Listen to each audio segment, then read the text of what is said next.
ಸಂಸ್ಕಾರಗಳನ್ನು ಕೊಡುವಂತಹ ಕಾಲಘಟ್ಟ ಅದು. ಸಂಸ್ಕಾರ ಅಂತಂದರೆ ಏನು? ಸಂಸ್ಕಾರ ಅಂತಂದರೆ ಇವಾಗ ನಾವೇನೋ ಒಂದಷ್ಟು ಕೆಲಸಗಳನ್ನು ಮಾಡ್ತಾ ಇರ್ತೀವಿ, ಒಂದಷ್ಟು ಕ್ರಿಯೆ ಇರುತ್ತೆ, ಅದಕ್ಕೆ ಒಂದಷ್ಟು ಪ್ರತಿಕ್ರಿಯೆ ಇರುತ್ತೆ. ಈ ಕ್ರಿಯೆ ಪ್ರತಿಕ್ರಿಯೆಗಳ ಒಟ್ಟು ಒಂದು ಸಾರ ನಮ್ಮ ಮನಸ್ಸಿನ ಮೇಲೆ ಅಥವಾ ನಮ್ಮ ಆತ್ಮನ ಮೇಲೆ ದಾಖಲಾಗ್ತಾ ಇರುತ್ತೆ. ಇವಾಗ ನಾವು ಒಂದು ಪುಸ್ತಕದಲ್ಲಿ ಬರಿತೀವಿ ಅಂತ ಇಟ್ಕೊಳ್ಳೋಣ. ಬರೆದಾದ್ಮೇಲೆ ಮುಂದಿನ ಪೇಜ್ ತಿರುಗಿಸಿದ್ರೆ ನಾವು ಬರೆದಿದ್ದರ ಒಂದು ಅಚ್ಚು ಮೂಡಿರುತ್ತೆ ಅಲ್ಲಿ. ಅದೇ ರೀತಿ ನಮ್ಮ ಕೆಲಸಗಳ ಕ್ರಿಯೆ ಪ್ರತಿಕ್ರಿಯೆಗಳ ಒಂದು ಅಚ್ಚು ನಮ್ಮ ಮನಸ್ಸು ಮತ್ತು ಆತ್ಮನ ಮೇಲೆ ಪ್ರತಿ ಕ್ಷಣ ಬೀಳ್ತಾ ಇರುತ್ತೆ. ಇದನ್ನ ನಾವು ಸಂಸ್ಕಾರ ಅಂತ ಹೇಳಿ ಕರಿತೀವಿ. ಈ ಹಂತದಿಂದ ಶಿಕ್ಷಣ ಆರಂಭ ಮಾಡೋದನ್ನ ಅಧಿಶೀಲ ಶಿಕ್ಷಣ ಅಂತ ಹೇಳಿ ಕರೀತಾರೆ. ಅಂದ್ರೆ ಇವಾಗ ನೋಡಿ, ಮೆಕ್ಯಾಲೆ ಪದ್ಧತಿಯಲ್ಲಿ ಶಿಕ್ಷಣ ಆರಂಭ ಆಗೋ ಹೊತ್ತಿಗೆ ಮಗುಗೆ ಎಷ್ಟು ವಯಸ್ಸಾಗಿರುತ್ತೆ? ಕನಿಷ್ಠ 3 ವರ್ಷನ? ಅದಕ್ಕಿಂತ ಮುಂಚೆ ಯಾರಾದರೂ ಆರಂಭ ಮಾಡ್ತಾರಾ? ಮಾಡಲ್ಲ. 3 ವರ್ಷದಿಂದ ಆರಂಭ ಮಾಡ್ತಾರೆ. ಆದರೆ ಇಲ್ಲಿ ನಮ್ಮ ಭಾರತೀಯ ಶಿಕ್ಷಣ ಪದ್ಧತಿಯಲ್ಲಿ ಶಿಕ್ಷಣ ಯಾವಾಗ ಆರಂಭ ಆಗಬೇಕು ಅಂತ ಹೇಳ್ತಾರೆ ಅಂತಂದ್ರೆ, ಯಾವಾಗ ತಂದೆ ತಾಯಿ ನಮಗೆ ಮಗು ಬೇಕು ಅಂತ ಹೇಳಿ ಅನ್ಕೊಳ್ತಾರೋ ಅವಾಗಿಂದ ಮಗುವಿನ ಶಿಕ್ಷಣ ಆರಂಭ ಆಗುತ್ತೆ. ಇದನ್ನೇ ಅಧಿಶೀಲ ಶಿಕ್ಷಣ ಅಂತ ಕರೆಯುವಂಥದ್ದು. ನಮಗೆ ಎಂಥ ಮಗು ಬೇಕು? ತಂದೆ ತಾಯಿ ಸೃಷ್ಟಿ ಮಾಡೋದು ಕೇವಲ ಶರೀರನ, ಯಾವ ಆತ್ಮ ಅಲ್ಲಿ ಬರಬೇಕು ಅನ್ನೋದು ತಂದೆ ತಾಯಿಗಳ ಕೈಯಲ್ಲಿ ಇರೋದಿಲ್ಲ. ಆದರೆ ಎಂತಹ ಶರೀರವನ್ನು ನಾವು ನಿರ್ಮಾಣ ಮಾಡ್ತೀವೋ ಅಂತಹ ಆತ್ಮ ಅಲ್ಲಿ ಬಂದು ಸೇರ್ಕೊಳ್ಳುತ್ತೆ ಅನ್ನೋಂಥದ್ದು ಅದು ಭಗವಂತ ಮಾಡಿರುವಂಥ ನಿಯಮ. ಆದ್ರಿಂದ ನಾವೀಗೇನು ಮಾಡಬೇಕು? ಎಷ್ಟು ಒಳ್ಳೆಯದಾದಂಥ ಶರೀರವನ್ನು ನಾವು ನಿರ್ಮಾಣ ಮಾಡ್ತೀವೋ ಅಷ್ಟು ಸಂಸ್ಕಾರ ಇರುವಂತಹ ಆತ್ಮ ಅಲ್ಲಿ ಬರುತ್ತೆ. ಆದ್ರಿಂದ ಗರ್ಭಾಧಾನ ಸಂಸ್ಕಾರದಲ್ಲಿ ಏನು ಹೇಳಿದ್ದಾರೆ ಅಂತಂದ್ರೆ, ತಂದೆ ತಾಯಿಯರು ಅವರು ಒಂದು ತಪಸ್ಸಿನ ಥರ ಅದನ್ನು ತಗೊಂಡು ನಮಗೆ ಮಗು ಬೇಕು ಅಂತ ಹೇಳಿ ಒಂದು ಸಂಸ್ಕಾರವನ್ನು ಮಾಡಿಸ್ಕೊಂಡು ಮಗುವನ್ನು ಪಡ್ಕೊಳ್ಳೋ ಅಂಥದ್ದು. ಇದಕ್ಕೆ ಏನೇನು ವಿಜ್ಞಾನ ಬೇಕೋ ಅದಷ್ಟು ಆ ಗರ್ಭಾಧಾನ ಸಂಸ್ಕಾರದಲ್ಲಿ ತಿಳಿಸ್ಕೊಟ್ಟಿದ್ದಾರೆ. ಈ ಸಂಸ್ಕಾರವನ್ನ ಆಗಿಂದ ಮಗುವಿನಲ್ಲಿ ಬಿತ್ತುತ್ತಾ ಬಂದ್ರೆ ಆ ವ್ಯಕ್ತಿ ತನ್ನಿಂದ ತಾನೇ, ಅಂದ್ರೆ ಯಾವುದೇ ಪರಿಶ್ರಮ ಇಲ್ಲದೆ ಆ ವ್ಯಕ್ತಿ ಸನ್ನಡತೆಯನ್ನು ತನ್ನ ಜೀವನದಲ್ಲಿ ರೂಢಿಸ್ಕೊಳ್ಳೋದಕ್ಕೆ ಸಾಧ್ಯ ಇದೆ. ನಾವೆಲ್ಲ ಅನ್ಕೊಂಡಿದೀವಿ, ನಾವು ನಮ್ಮ ಮಕ್ಳಿಗೆ ಏನು ಕೊಡ್ಬೇಕಪ್ಪ? ನಾವು ದುಡಿದೇ ಇದ್ರೆ ನಮ್ಮ ಮಕ್ಳಿಗೆ ಆಸ್ತಿ ಇರಲ್ಲ, ನಾವು ನಮ್ಮ ಮಕ್ಳಿಗೆ ಇಷ್ಟು ಸೈಟ್ ಮಾಡಿದ್ದೀವಿ, ನಾವು ಇಷ್ಟು ಬ್ಯಾಂಕ್ ಬ್ಯಾಲೆನ್ಸ್ ಇಟ್ಟಿದ್ದೀವಿ, ಇಷ್ಟು ಒಡವೆ ಇಟ್ಟಿದ್ದೀವಿ ಅಂತೆಲ್ಲ ನಾವು ಅನ್ಕೊಳ್ತೀವಿ. ಆದರೆ ಇದು ಯಾವುದೂ ನಾವು ಮಕ್ಳಿಗೆ ಕೊಡಬೇಕಾದಂತಹ ಆಸ್ತಿ ಅಲ್ಲ. ಇದು ಯಾವುದು ನಿಜವಾದ ಲೆಕ್ಕದಲ್ಲಿ ಆಸ್ತಿಯೇ ಅಲ್ಲ. ನಾವು ಮಕ್ಳಿಗೆ ಕೊಡಬೇಕಾಗಿರೋಂತಹ ಆಸ್ತಿ ಯಾವುದು ಅಂತ ಹೇಳಿದ್ರೆ ಸನ್ನಡತೆ, ಒಳ್ಳೆಯ ಸಂಸ್ಕಾರ. ಯಾಕೆ ಇದನ್ನು ಹೇಳ್ತಾ ಇದ್ದೀನಿ ಅಂತಂದ್ರೆ, ಸಂಸ್ಕಾರ ಅನ್ನೋಂಥದ್ದು ನಮ್ಮ ಜೊತೆಯಲ್ಲಿ ಬೆಳೆದು ಬಂದ್ರೆ ಮುಂದಿನ ಜೀವನ ನಮಗೆ ತುಂಬಾ ಸುಲಭ. ಇವಾಗ ಉದಾಹರಣೆಗೆ ಬೆಳಗ್ಗೆ ಬೇಗ ಹೇಳುವಂತಹ ಒಂದು ದಿನಚರಿ ಅಂತ ಇಟ್ಕೊಳ್ಳೋಣ. ಇವಾಗ ಚಿಕ್ಕ ಮಗು ಇದ್ದಾಗಿಂದ ಆ ಮಗುವಿಗೆ ಬೇಗ ಹೇಳುವಂತಹ ಒಂದು ದಿನಚರಿನ ನಾವು ರೂಢಿ ಮಾಡಿದ್ದೇ ಆದ್ರೆ ಅವಾಗ ಏನಾಗತ್ತೆ? ಆ ಮಗು ಬೆಳೀತಾ ಕೂಡ ಆ ದಿನಚರಿಯನ್ನ ತನ್ನಿಂದ ತಾನು ಆವಾಹಿಸ್ಕೊಂಡು ಆ ಪ್ರಕಾರ ನಡ್ಕೊಂಡು ಹೋಗುತ್ತೆ. ಅದಕ್ಕೆ ಕಷ್ಟ ಅಂತ ಅನ್ಸಲ್ಲ, ಸುಲಭವಾಗಿ ಅದು ಆ ದಿನಚರಿನ ಅಳವಡಿಸ್ಕೊಳ್ಳುತ್ತೆ. ನಾವು ಆ ಮಗುಗೆ ಒಳ್ಳೆ ಆಹಾರ ಪದಾರ್ಥವನ್ನು ತಗೊಳ್ಳುವಂಥ ರೂಢಿಯನ್ನ ಚಿಕ್ಕನ್ನಿಂದನೇ ಮಾಡಿದ್ವಿ ಅಂತ ಆದ್ರೆ ಆ ಮಗು ದೊಡ್ಡದಾದ್ಮೇಲೂ ಕೂಡ ಏನ್ ಮಾಡತ್ತೆ? ಒಳ್ಳೆ ಆಹಾರನೇ ತಗೊಳತ್ತೆ. ಅದಕ್ಕೆ ಕಷ್ಟ ಅಂತ ಅನ್ಸಲ್ಲ. ಅದೇ ಇವತ್ತು ನಾವು ಮಗುವಿಗೆ ಯಾವ ಸಂಸ್ಕಾರನೂ ಕೊಡಲ್ಲ. ನಾವು ಕೆಲ್ಸಕ್ಕೆ ಹೋಗ್ಬೇಕು, ನೀವು ಕೆಲ್ಸಕ್ಕೆ ಹೋಗಿ, ಎಲ್ಲರೂ ಕೆಲ್ಸಕ್ಕೆ ಹೋಗ್ತೀವಿ, ಆ ಮಗುನ್ ತಗೊಂಡು ಹೋಗಿ ಯಾವುದೋ ಒಂದು ಇದಕ್ಕೆ ಬಿಡ್ತೀವಿ, ಬೇಬಿ ಸಿಟ್ಟಿಂಗ್ ಸೆಂಟರ್ಗೆ. ಅಲ್ಲಿ ಯಾರೋ ಆಯಾ ಇರ್ತಾಳಲ್ಲ, ಅವಳು ನಮ್ಮ ಮಗುಗೆ ಸಂಸ್ಕಾರ ಕೊಡ್ತಾಳೆ ಅಂತ ಆದ್ರೆ ನಾಳೆ ನಮ್ಮ ಮಗು ಪಡೆಯುವಂಥ ಸಂಸ್ಕಾರ ಅದಕ್ಕೆ ಮುಂದೆ ಯಾವತ್ತೂ ಒಂದಿನ ಅರ್ಥ ಆಗತ್ತೆ. ಓಹೋ, ನನ್ನ ಜೀವನದಲ್ಲಿ ರೂಢಿ ಮಾಡ್ಕೊಂಡಿರೋದು ಈ ಪದ್ಧತಿಗಳೇನಿದೆ ಇದು ತಪ್ಪು, ಇದನ್ನ ನಾನು ತಿದ್ಕೋಬೇಕು ಅಂತ ಆ ಮಗು ಅನ್ಕೊಂಡಾಗ ಅದಕ್ಕೊಂದು 20-25 ವರ್ಷ, 30 ವರ್ಷ, ಕೆಲವರಿಗೆ 50 ವರ್ಷ ಆದ್ಮೇಲೂ ಗೊತ್ತಾಗಿರ್ಬೋದು, ಅಥವಾ ಕೆಲವ್ರಿಗೆ ಗೊತ್ತಾಗ್ದೇನೆ ಇರ್ಬೋದು. ಇರ್ಲಿ, ಅವಾಗ ಗೊತ್ತಾದಾಗ ಆ ವಯಸ್ಸಿನಲ್ಲಿ ತಿದ್ಕೋಬೇಕು ಅಂದ್ರೆ ಎಷ್ಟು ಕಷ್ಟ ಹೇಳಿ. ಅದೇ ಸಣ್ಣ ಮಗು ಇರುವಾಗ ತಿದ್ದೋದು ಎಷ್ಟು ಸುಲಭ, ಅಥವಾ ಅಲ್ಲಿ ಸಂಸ್ಕಾರವನ್ನ ಬಿತ್ತೋದು ಎಷ್ಟು ಸುಲಭ. ಅದೇ ಆ ಮಗುಗೆ 30 ವರ್ಷ, 40 ವರ್ಷ, 50 ವರ್ಷ ಒಬ್ಬ ವ್ಯಕ್ತಿಯಾಗಿ ಬೆಳೆದ ಮೇಲೆ ಇಷ್ಟು ವರ್ಷ ರೂಢಿ ಮಾಡ್ಕೊಂಡ್ ಬಂದಿದ್ದನ್ನ ತೆಗೆದು ಹೊಸದಾಗಿ ಸನ್ನಡತೆಯನ್ನು ರೂಢಿಸ್ಕೊಳ್ಬೇಕು ಅಂದ್ರೆ ಎಷ್ಟು ಕಷ್ಟ ಇದೆ.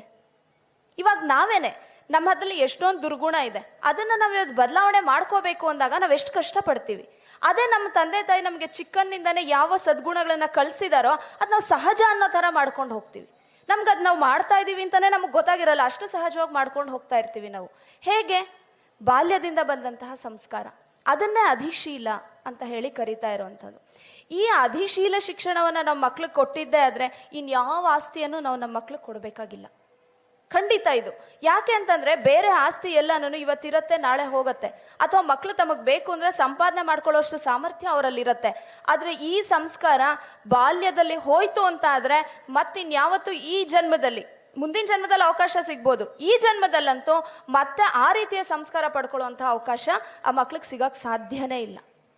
ಆದ್ರಿಂದನೇ ನಮ್ಮ ಶಿಕ್ಷಣ ಪದ್ಧತಿಯಲ್ಲಿ, ಭಾರತೀಯ ಶಿಕ್ಷಣ ಪದ್ಧತಿಯಲ್ಲಿ 16 ಸಂಸ್ಕಾರಗಳನ್ನು ಹೇಳಿದ್ದಾರೆ. 16 ಸಂಸ್ಕಾರಗಳು ಮನುಷ್ಯನ ಹುಟ್ಟಿನಿಂದ ಸಾಯುವ ತನಕ 16 ಸಂಸ್ಕಾರಗಳನ್ನು ಪಟ್ಟಿ ಮಾಡಿಕೊಟ್ಟಿದ್ದಾರೆ. ಆ ಸಂಸ್ಕಾರಗಳಲ್ಲಿ 9 ಸಂಸ್ಕಾರಗಳು, 16 ಸಂಸ್ಕಾರದಲ್ಲಿ 9 ಸಂಸ್ಕಾರಗಳು ಮಗುವಿಗೆ 3 ವರ್ಷ ಆಗೋದಕ್ಕಿಂತ ಮುಂಚೆನೆ ಎಲ್ಲವೂ ಮುಗಿದು ಹೋಗಿದೆ. ಯಾಕೆ ಅಂದ್ರೆ ಆ ವಯಸ್ಸಿನ ಶಿಕ್ಷಣ ಇದೆಯಲ್ಲ, ಅದು ತುಂಬಾ ಪ್ರಸ್ತುತವಾದಂಥದ್ದು, ತುಂಬಾ ಬೇಕಾಗಿರುವಂಥದ್ದು. ಮತ್ತೆ ಇದನ್ನ ಕೊಡೋದಕ್ಕೆ ಸಮರ್ಥರು ಯಾರು ಅಂತಂದ್ರೆ ತಂದೆ ತಾಯಿಯರು ಮಾತ್ರ. ಸಂಸ್ಕೃತದಲ್ಲಿ 2 ಪದ ಇದೆ, ಒಂದು ಜನಕ ಜನನಿ ಅಂತ, ಇನ್ನೊಂದು ಮಾತಾ ಪಿತಾ ಅಂತ ಹೇಳಿ. ಎರಡಕ್ಕೂ ವ್ಯತ್ಯಾಸ ಇದೆ, ಒಂದೇ ಅಲ್ಲ. ಜನಕ ಜನನಿ ಅಂತಂದ್ರೆ ಯಾರು ಹುಟ್ಟಿಗೆ ಕಾರಣರಾಗ್ತಾರೋ ಅವರನ್ನ ಜನಕ ಜನನಿ ಅಂತ ಹೇಳಿ ಕರೀತಾರೆ. ಮಾತಾ ಪಿತಾ ಅಂತ ಯಾರನ್ನ ಕರೀತಾರೆ ಅಂತಂದ್ರೆ ಒಂದು ಮಗು ಒಬ್ಬ ಒಳ್ಳೆಯ ವ್ಯಕ್ತಿ ಆಗೋದಕ್ಕೆ ಯಾರು ಕಾರಣರಾಗ್ತಾರೋ, ಯಾರು ಆ ಮಗುವಿಗೆ ಶಿಕ್ಷಣ, ರಕ್ಷಣೆ ಎಲ್ಲವನ್ನು ಕೊಟ್ಟು ಒಬ್ಬ ಒಳ್ಳೆಯ ವ್ಯಕ್ತಿಯನ್ನಾಗಿ ರೂಪಿಸಿ ಸಮಾಜಕ್ಕೆ ಕೊಡ್ತಾರೋ ಅಂಥವರಿಗೆ ಮಾತಾಪಿತಾ ಅಂತ ಕರೀತಾರೆ. ನಾವು ಕೇವಲ ಜನಕ ಜನನಿ ಆದ್ರೆ ಸಾಕಾಗಲ್ಲ, ಮಕ್ಳಿಗೆ ನಾವೇನಾಗಬೇಕು, ಮಾತಾಪಿತಾ ಆಗಬೇಕು. ಅವಾಗ ಮಾತ್ರ ನಾವು ಜನಕ ಜನನಿ ಆಗಿದ್ದಕ್ಕೆ ಸಾರ್ಥಕ. ಇಲ್ಲ ಅಂದ್ರೆ ಹುಟ್ಟಕ್ಕೆ ಕಾರಣ ಆದ್ವಿ, ಬಿಟ್ಬಿಟ್ವಿ ಅಷ್ಟೇ. ನಾವು ಯೋಚನೆನೇ ಮಾಡಲ್ಲ. ಮಕ್ಳನ್ನ ನಾವು ಯಾರ್ದೋ ಕೈಗೆ ಎಷ್ಟು ಸುಲಭಕ್ಕೆ ಒಪ್ಪಿಸ್ಬಿಡ್ತೀವಲ್ಲ. ಅಯ್ಯೋ ನಮಗ್ ನೋಡ್ಕೊಳಕ್ ಆಗಲ್ಲಪ್ಪ, ಇವು ತುಂಬಾ ಕಷ್ಟ, ಮಕ್ಳು ತುಂಬಾ ಗಲಾಟೆ ಮಾಡ್ತಾರೆ. ಹಾಗಿದ್ರೆ ನಮಗ್ ಮಕ್ಳು ಯಾಕೆ ಬೇಕು? ಆ ಮಕ್ಕಳ ಆಟ ಪಾಠ ನೋಡಿ ನಾವು ಸಂತೋಷ ಪಡದೇ ಇದ್ರೆ, ಆ ಮಕ್ಳಿಗೆ ಒಳ್ಳೆ ಸಂಸ್ಕಾರನ ನಾವು ಕೊಡದೇ ಇದ್ರೆ, ಆ ಮಕ್ಕಳು ಅಜ್ಜಿ ತಾತ ಅಪ್ಪ ಅಮ್ಮ ಅನ್ನೋಂಥ ಸಂಬಂಧನ ಅರಿತುಕೊಳ್ಳೋದಕ್ಕೆ ಬೇಕಾದಂಥ ವಾತಾವರಣನ ನಾವು ನಿರ್ಮಾಣ ಮಾಡದೇ ಹೋದ್ಮೇಲೆ ತಂದೆ ತಾಯಿ ಆಗೋದಕ್ಕೆ ನಮ್ಗೆ ಯಾವ ಹಕ್ಕಿದೆ? ಒಂದು ಜೀವನ ಭೂಮಿಗೆ ತಂದು ಹೇಗಂದ್ರೆ ಹಾಗೆ ಬೇಕಾ ಬಿಟ್ಟು ಬಿಡೋದಾದ್ರೆ ನಾವ್ ಯಾಕೆ ತಂದೆ ತಾಯಿ ಆಗ್ತಿದೀವಿ?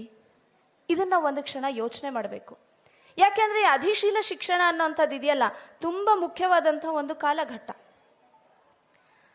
ಈ ಗರ್ಭಧಾನದ ನಂತರ ಮುಂದೆ ಒಂದಷ್ಟು ಸಂಸ್ಕಾರಗಳನ್ನ ಮಾಡ್ಕೊಂಡ್ಬರ್ತಾರೆ. ಅದರಲ್ಲಿ ಮುಖ್ಯವಾಗಿ ಇನ್ನೊಂದು ಅಂಶ ಬರುತ್ತೆ. ಅದೇನು ಅಂತಂದ್ರೆ ಮಗು ಯಾವಾಗ ಕೇಳೋದಕ್ಕೆ ಮತ್ತೆ ಮಾತಾಡೋದಕ್ಕೆ ಪ್ರಯತ್ನ ಪಡೋಕ್ಕೆ ಶುರುವಾಗತ್ತೆ, ಅದೆಲ್ಲವನ್ನು ಅಬ್ಸರ್ವ್ ಮಾಡ್ತಾ ಬರುತ್ತೆ. ಈ ಹಂತದಲ್ಲಿ ಕೂಡ ಕೊಡುವಂತಹ ಅಧಿಶೀಲ ಶಿಕ್ಷಣ ತುಂಬಾ ಮುಖ್ಯವಾಗಿರುತ್ತೆ. ತುಂಬಾ ವಿಷಯ ಇದೆ ಹೇಳಕ್ಕೆ, ಅದರಲ್ಲಿ ಕೆಲವೊಂದನ್ನು ಮಾತ್ರ ಹೇಳ್ತೀನಿ. ಅಧಿಶೀಲ ಶಿಕ್ಷಣದಲ್ಲಿ ನಾವು ಮಕ್ಕಳಿಗೆ ಕೊಡ್ಲೇಬೇಕಾದಂತಹ ಕೆಲವೊಂದು ಅಂಶವನ್ನ ನಾನಿವತ್ತು ನಿಮ್ಮ ಮುಂದೆ ಇಡ್ತೀನಿ. ಅದು ಯಾವ್ಯಾವುದು ಅಂತ ಹೇಳಿದ್ರೆ, ಮೊದಲನೇದು ಆಹಾರ ಅಂತ.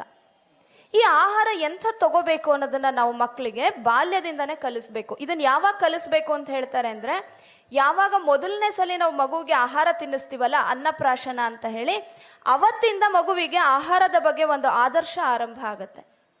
ಅವಾಗ ನಾವು ಮಗುವಿಗೆ ಕಲಿಸ್ತೀವಿ, ನೋಡಪ್ಪ ನಮ್ಮ ಹೊಟ್ಟೆ ಡಸ್ಟ್ಬಿನ್ ಅಲ್ಲ, ನಾವು ತಿನ್ನೋದು ಯಾತಕ್ಕೆ, ನಮ್ಮ ಶರೀರಕ್ಕೆ ಚೆನ್ನಾಗಿರುವಂತಹ ಪುಷ್ಟಿ ಬರಬೇಕು, ಅದಕ್ಕೆ ತಿನ್ನೋದೇ ಹೊರತು ಸಿಕ್ಕಿದ್ದನ್ನ ಎಲ್ಲೆಲ್ಲಿ ಏನೇನು ಕಾಣುತ್ತೋ ಅದನ್ನೆಲ್ಲ ತಂದು ಹೊಟ್ಟೆ ತುರುಕಿ ಹೊಟ್ಟೆ ತುಂಬುವಂಥದ್ದು ನಮ್ಮ ಕೆಲಸ ಅಲ್ಲ. ಹಾಗಿದ್ಮೇಲಿಂದ ಎಂಥ ಆಹಾರ ತಗೊಳ್ಬೇಕು?